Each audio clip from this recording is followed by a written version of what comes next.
हरे कृष्णा। तो साल में 24 एकादशियां होती हैं और अगर पुरुषोत्तम मास को भी गिना जाए तो 26 एकादशियां होती है। और इन सभी एकादशियों में सबसे श्रेष्ठ है निर्जला एकादशी।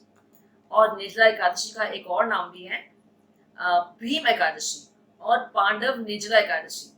तो ये नाम कैसे पड़ा, आइए इसी कथा जानते हैं। एक बार वेद व्यास जी पांडवों को मिलने के लिए गए तो भीम जी ने वेद व्यास से कहा कि हे पितामह, मेरे बड़े भाई युधिष्ठिर महाराज और अर्जुन, नकुल, सहदेव और मेरी माता कुंती और मेरी पत्नी द्रौपदी सभी एकादशी का व्रत करते हैं, परंतु मैं एकादशी का व्रत नहीं कर सकता क्योंकि मैं भूखा नहीं रह सकता।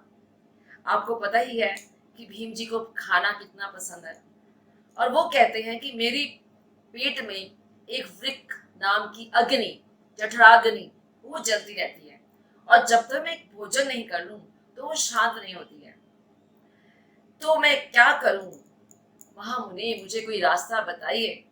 और आपको पता है भीम जी का एक नाम और भी है, उसका नाम है वृकोदर, क्योंकि उनके उदर में अग्नि जलती है, वृक नाम की अग्नि जलती है, इसलिए उनका नाम पड़ गया वृकोदर।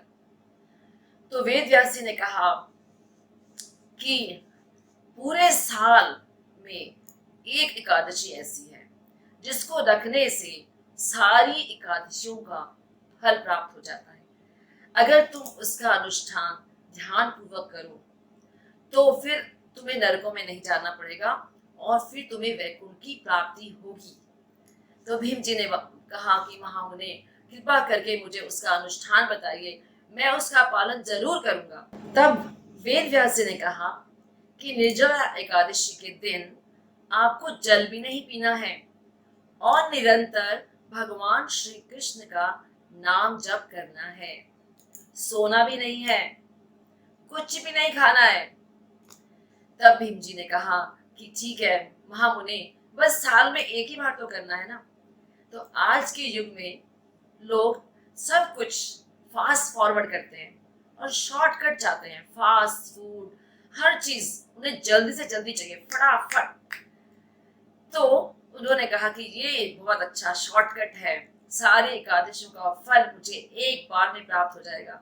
तो भीम जी बहुत प्रसन्न हो गए और उन्होंने बहुत बहुत धन्यवाद दिया वेद व्यास जी को और फिर उन्होंने इस व्रत का पालन किया। तो इस व्रत का पालन करने से सारे पाप कट जाते हैं और हमें भगवान के धाम की प्राप्ति होती है और नरकों में नहीं जाना पड़ता। तो आइए जानते हैं कि हमें कैसे इस व्रत का पालन करना है। तो दशमी के दिन से ही संध्या के समय हमें भोजन कर लेना है और उसके बाद अगर भूख लगे तो दूध और फल ले सकते हैं और रात को जल्दी शयन करना है ताकि ब्रह्म मुहूर्त में एकादशी के दिन हम उठ सकें। और एकादशी के दिन हमें मंगल आरती अटेंड करना है, मंगल आरती के दर्शन करने हैं, उसके बाद जप करना है और श्रीमद् भागवतम और भगवद गीता इसका पठन करना है और ज़्यादा से ज़्यादा अपना समय भगवान की कथा वार्ता में और उनकी सेवा में लगाना है। ये नहीं कि व्रत रख लिया और सारा दिन सोते रहे या फोन पर लगे रहे, ऐसा बिल्कुल भी नहीं करना है। ऐसा करने से आपका व्रत खंडित हो जाएगा और यथा योगे आप अपने हिसाब से इस व्रत का पालन कर सकते हैं। अगर कोई जल के बिना नहीं रह सकता तो फिर वो जूसेस ले सकता है और अगर जूसेस से भी काम नहीं चलता तो फिर फल ले सकता है। और अगर फल भी अगर आपको लगता है कि उसके बगैर भी आप फल से भी काम नहीं चल रहा है तो फिर आप कुछ खा सकते हैं एकादशी का, जैसे कुट्टू का आटा है या इस तरह या और चीज़ें ऐसी जो पका के आप खा सकते हैं। पर सबसे अच्छा तो यही है, बेस्ट पॉसिबल तो यही है कि आप जल भी ना पिएं। लेकिन कभी कभी ऐसा होता है कि कभी किसी को ब्लड प्रेशर का प्रॉब्लम है या थायराइड की प्रॉब्लम है या डायबिटिक है, तो ऐसी स्थिति में आपको अपने शरीर का भी ध्यान रखना है और कुछ मेडिसिन है जो बहुत ज़रूरी होती हैं वो आपको लेनी है। तो फिर आप क्या कर सकते हैं कि फल, जूसेस और इन चीज़ों पर आप रह सकते हैं, लेकिन आपको व्रत ज़रूर करना है, अन्न बिल्कुल भी नहीं खाना है। और दूसरी बात यह है कि भगवान को हमेशा याद करना है। Always remember Krishna, never forget Krishna. सबसे बड़ा रूल तो यही है। व्रत रखने का सबसे बड़ा रूल ये है कि आप भगवान को निरंतर याद कर सकें। और फिर द्वादशी के दिन आपको पारण के टाइम के बीच में ही पारण करना है। और पारण भी कैसे करना है? एक दाना अन्न खाकर। एकदम से बहुत सारा अन्न नहीं खाना है, नहीं तो आपका पूरा डाइजेस्टिव सिस्टम खराब हो जाएगा। उसके बाद आपको एक दाना अन्न खाने के बाद आपको नींबू पानी पीना है और फिर थोड़े से जूसेस ले सकते हैं आप। और फिर आपका जो रेगुलर मील है फिर धीरे धीरे आप उसको स्टार्ट कर सकते हैं।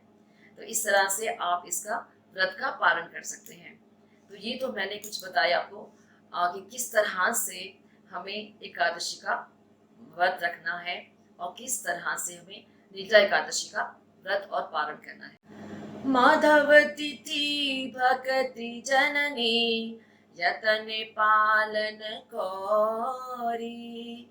जैसे कि भक्ति विनोद ठाकुर कहते हैं कि ये माधव तिथि है, ये भक्ति देने वाली है, तो इसको यतन से पालन करना है, बहुत ध्यान पूर्वक पालन करना है। तो आप सबका बहुत बहुत धन्यवाद। अगर आपको ये वीडियो अच्छी लगी हो तो कृपा करके इसे आप शेयर कीजिए, आप कमेंट कीजिए और लाइक कीजिए। हरे कृष्णा। अगर आपके कोई भी सवाल हो, अगर वो पर्सनल है तो वो हमसे आप ईमेल पर पूछ सकते हैं। अगर वो इतने पर्सनल नहीं है तो आप उन्हें कमेंट सेक्शन पे लिख सकते हैं। हमारी किसी भी वीडियो के कमेंट सेक्शन में आप अपने क्वेश्चंस लिख सकते हैं। हो सकता है वो उस वीडियो से रिलेटेड हो सकता है वो उस वीडियो से ना रिलेटेड हो, पर हमें बहुत अच्छा लगेगा अगर आप हमसे कनेक्ट करेंगे। आप हमसे कनेक्ट कर सकते हैं सारे सोशल मीडिया प्लेटफॉर्म्स पे। आप हमें फॉलो कर सकते हैं ट्विटर पे, हमें फॉलो कर सकते हैं फेसबुक पे, इंस्टाग्राम पे, हमें व्हाट्सएप के थ्रू भी कांटेक्ट कर सकते हैं। आप हमें ईमेल कर सकते हैं और हमारे टेलीग्राम ग्रुप को ज्वाइन कर सकते हैं।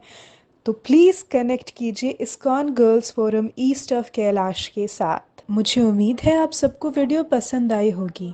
अगर आपको वीडियो पसंद आई तो प्लीज़ वीडियो को लाइक कर दीजिए और कमेंट ज़रूर करिएगा, क्योंकि जब आप कमेंट करते हैं तभी हमें इंस्पिरेशन मिलती है कि हम आपकी सेवा ऐसे ही करते रहें।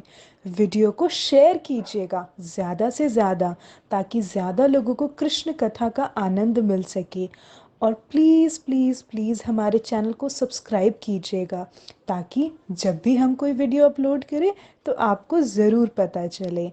हरे कृष्णा। और आप हमें ज्वाइन भी कर सकते हैं और अपने क्वेश्चंस भी पूछ सकते हैं, तो ज़रूर कीजिएगा लाइक शेयर कमेंट। हरे कृष्णा